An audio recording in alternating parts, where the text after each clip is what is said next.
नमस्कार साथियों, हिंदी साहित्य की इस क्लास में आप सभी का स्वागत।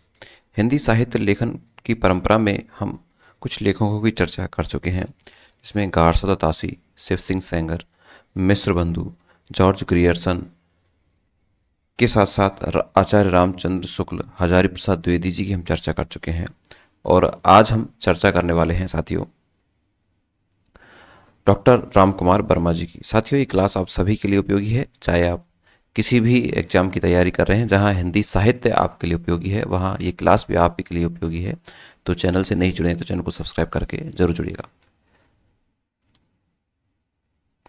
साथियों, आज का जो हमारा विषय रहेगा डॉक्टर राम कुमार वर्मा के ऊपर अपन जानकारी लेंगे। तो एक तो सबसे पहले सामान्य जैसे हमारा स्टार्टिंग होती है उसके जीवन परिचय से संबंधित, तो सबसे पहले हम देख लेते हैं इनका जन्म काल। जन्म काल है इनका 15 सितंबर 1905। 15 सितंबर 1905 में इनका जो जन्म है सागर मध्य प्रदेश में हुआ। सागर जिले का नाम है, मध्य प्रदेश स्टेट का नाम है, तो एमपी में इनका जन्म हुआ। इनका जो मृत्यु काल है, देहावसान है, वो 1990 में हुआ। कब हुआ साथियों? 1990 में इनका जो है देहावसान हो गया। इनकी जो प्रमुख रचना है वो है हिंदी साहित्य का आलोचनात्मक इतिहास। बहुत ही महत्वपूर्ण इतिहास ग्रंथ है हिंदी साहित्य का आलोचनात्मक इतिहास। तो कई बार एग्जाम में पूछा भी गया है कि हिंदी साहित्य का आलोचनात्मक इतिहास किसके द्वारा लिखा गया। तो आपको ध्यान रखना है, हिंदी साहित्य का आलोचनात्मक इतिहास डॉक्टर राम कुमार वर्मा जी के द्वारा 1938 में लिखा गया, अर्थात 1938 में ये प्रकाशित हुआ। तो हिंदी साहित्य का आलोचनात्मक इतिहास।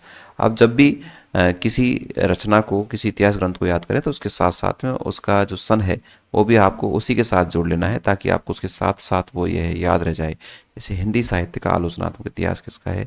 डॉक्टर राम कुमार वर्मा का है, 1938।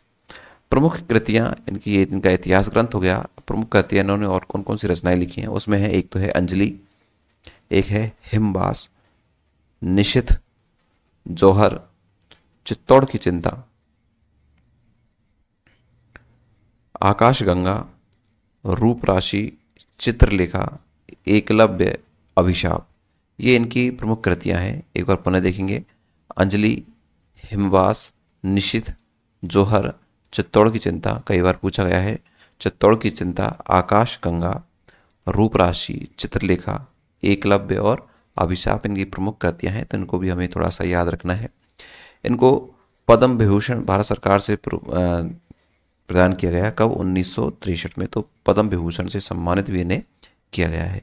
तो डॉक्टर राम कुमार वर्मा की रचना आपको इसमें से ये ज़्यादा महत्वपूर्ण याद रखनी है, हिंदी साहित्य का आलोचनात्मक इतिहास। चलिए भाई देखिए,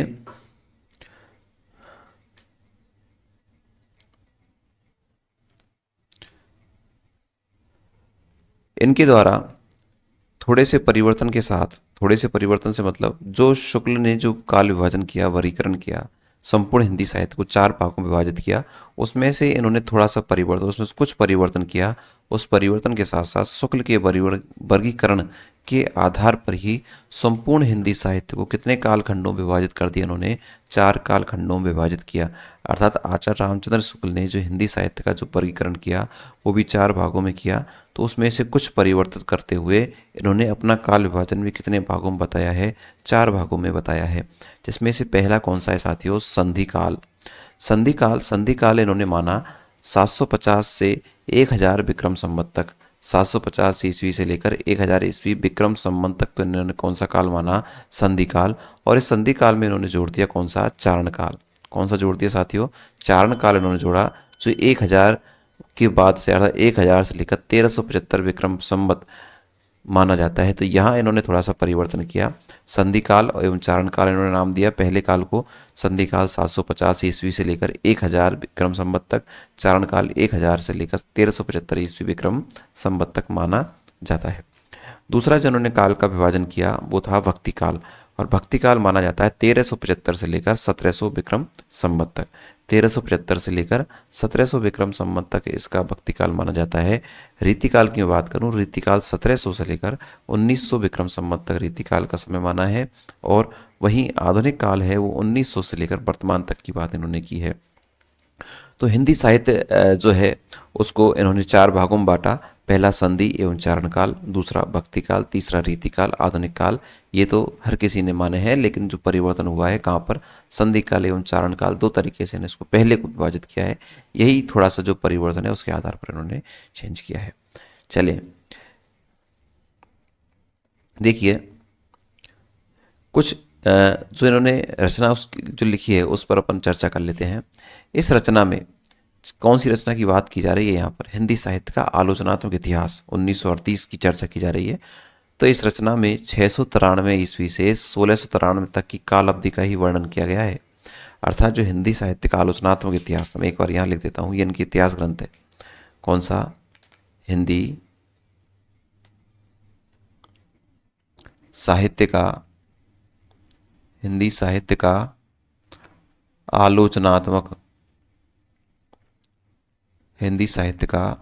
आलोचनात्मक इतिहास साथियों कब लिखा गया? ये 1938 में। तो इसी रचना के ऊपर ही सारी विशेषताएं पर पढ़ रहे हैं।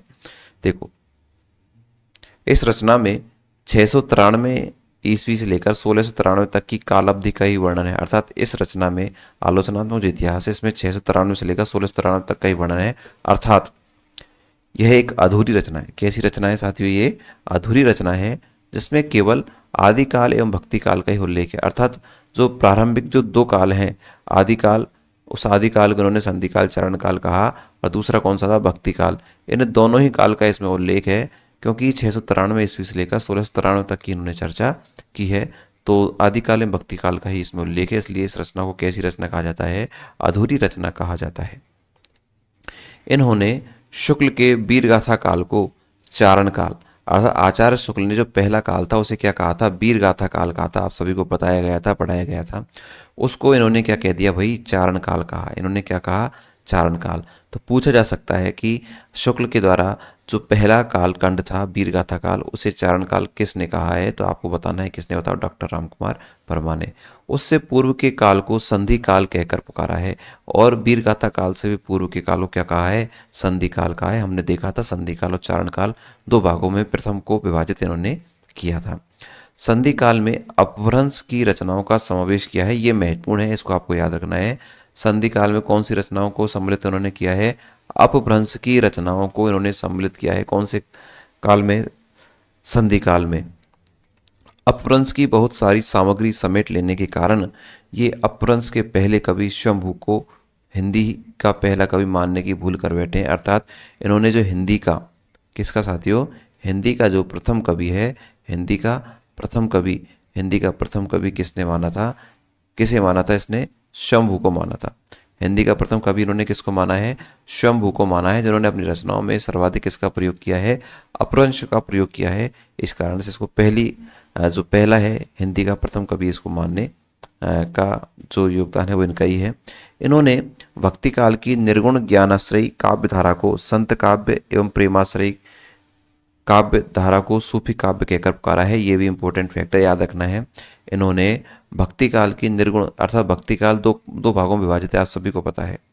जो भक्ति काल है दो भागों में विभाजित है, एक तो कौन सा है?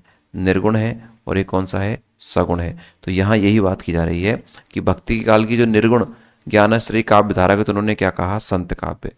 अर्थात निर्गुण को तो इन्होंने, निर्गुण की जो रचना है उनको तो कौन से काव्य कहा? संत काव्य कहा। और जो सगुण था उसको क्या कहा बताओ? इन्होंने सूफी कहा।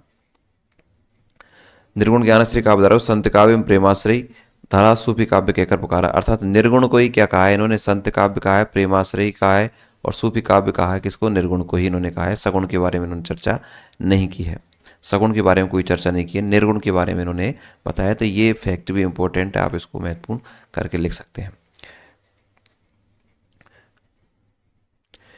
देखिए इन्होंने अपनी कविता में मात्र 17 वर्ष की आयु में, पूछा जाता है मात्र कितनी वर्ष की आयु में? 17 वर्ष की आयु, अल्पायु में देश सेवा शीर्षक से लिखी थी। इन्होंने 17 वर्ष की आयु में देश सेवा नाम से शीर्षक से एक कविता लिखी थी, जिस पर इन्हें कितने रुपए का पुरस्कार मिला? ऐसी चीजें एग्जाम में पूछ ली जाती है। जिन्हें कितने रुपए का पुरस्कार मिला? जिस कविता पर उन्होंने 51 रुपए का पुरस्कार भी मिला था। किसको? डॉक्टर रामकुमार वर्मा को 51 रुपए का पुरस्कार मिला। किसके लिए? देश सेवा शीर्षक के लिए जो कविता इन्होंने लिखी थी। इन्होंने संधि काल के अंतर्गत सिद्ध साहित्य, जैन साहित्य का विवेचन किया है। सिद्ध साहित्य और जैन साहित्य को आगे क्लासेज में विस्तृत रूप से पढ़ेंगे। इन्होंने संधि काल के अंतर्गत सिद्ध साहित्य और जैन साहित्य का क्या किया है, विवेचन किया है।